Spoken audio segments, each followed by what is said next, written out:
YouTube, what's going on? It's your boy Spence, and I'm back with another video. Again, for those who don't know me, my name is Spencer Sanders, owner and creator of Arrival Worldwide. If you don't know about the brand, take a second and go on my Instagram pages to check it out, and then come back to this video so you know the information I'm about to give you is real information. It's things that I've personally went through since the start of my brand. So what I'm about to tell you is things that I know. It's things that I'm not just making up or taking from somebody else's content. These are all personal experiences of things that I seen what could make or break a brand. So again, I've been making clothes since 2018. And I've been living solely off clothes since 2018. So before the TikTok wave, before making a brand became popular, I've been doing it. Been living off of it full time, been traveling the world, buying jewelry, cars, houses, everything you could think of. I've been doing it post internet wave, during the internet wave, and now potentially after the TikTok wave. So yeah, today I'm gonna be teaching you why your clothing brand will fail unless you do these things. So yeah, before we get into the video, take a second and just subscribe to my channel. If you go in there and see, I have a lot of videos already showcasing a bunch of things I've been through already in my journey, and I'm going to get ready to level up the content and give you guys more as we go. So yeah, go and subscribe to the channel, and let's get right into the video. So first and foremost, a lot of brands will fail because of the passion. You have to have a passion for what you're doing. What I mean by that is, as you all know, at this point in time in 2025, everybody is just looking for a quick cash grab or a money glitch, is what they would say. There's no such thing as a money glitch. You either have influence and you're funneling influence into dollars, or you have passion for what you're doing and you turn your passion into profit. And that's really just what it is and what it just boils down to. So you got to have passion. Don't get into clothes if you don't have passion for it. You can have passion for fashion, or you can have just a passion for growing a business or a company.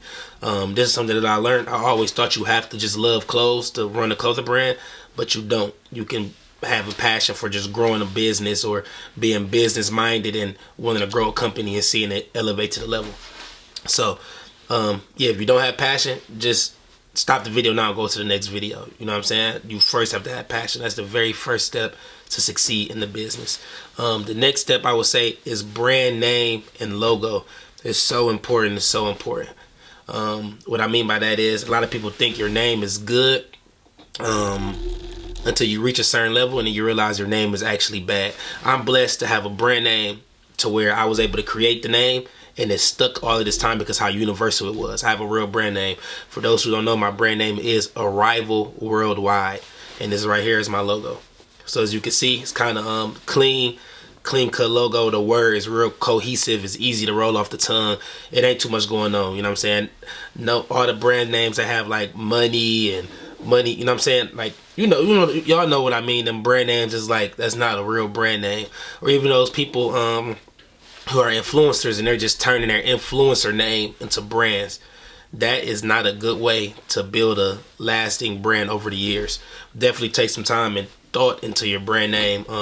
Create the brand name, and then your logo will just develop over time. So this is my logo right now, but before that it was variations of this beforehand, and you could kind of just tell over the course of the years that, okay, the logo grew with me as the company grew, or developed with me as I became a better creative or business owner, etc. So take your time, don't rush it. Brand name and logo should be most important because that's the first thing people are going to know about your brand. So definitely don't just make it your name, or you know what I'm saying, like how most people do. Don't make it your name. I won't suggest it. Or don't add your name anywhere into the brand, because that only takes you so far once the brand outgrows your influence.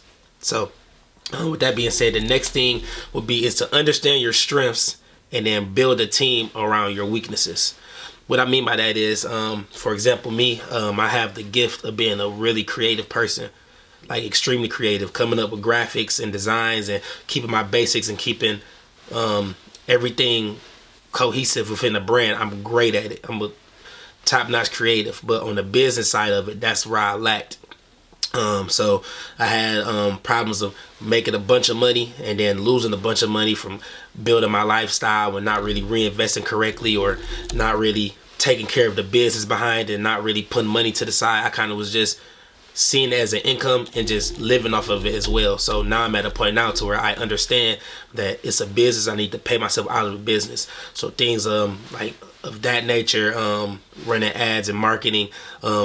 See, I taught myself all of these things through the losses I took. So what I would say is, if I was to start a brand right now in 2025, I would figure out what my strength is.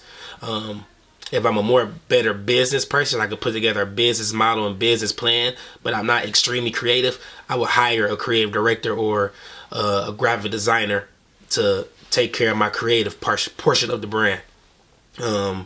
Definitely don't underlook that. I know people think it's cool to run everything yourself. It's not cool. I mean, I'm able to do most of it just because I said I taught myself all of these lessons through the losses. So, yeah, if you want to skip a lot of headache, a lot of heartache, definitely figure out what your strengths are and then build amongst that, if you know what I mean. And on top of that, in this age, I know it's real easy to follow trends. Avoid trends at all costs. Once you figure out your brand core, stick to that. Like, don't go and deviate and try to do what's just popular on social media, on TikTok, and what other brands are doing. Like, stick to what you're doing, and then when it becomes popular, it becomes popular. Or as long as you stick to your brand identity, you will succeed in this brand. I mean, you will succeed in this business space. Yeah, it's cool to follow trends slightly, and what I mean by that is like colors or different type of graphics that may be popping, like styles of graphic, styles of print, etc., etc. For example, like when puff print was really big a couple years ago. I personally didn't do it, but that would be a good way to jump into a market without actually like copying something that's just extremely trendy, if you get what I mean. As an example, what not to do, what I mean is, don't go and recreate Hellstar graphics and then put your brand name on it. Don't do that. That's an awful way to run a brand, and those brands will not last. And lastly, the last step. I have tons of steps, but I'm going to be giving you guys steps 5 at a time. So comment below if you want me to drop a part 2 with more knowledge and more steps on, you know what I'm saying, how to build a brand. But for the last thing, it would be is to stay consistent and play the course.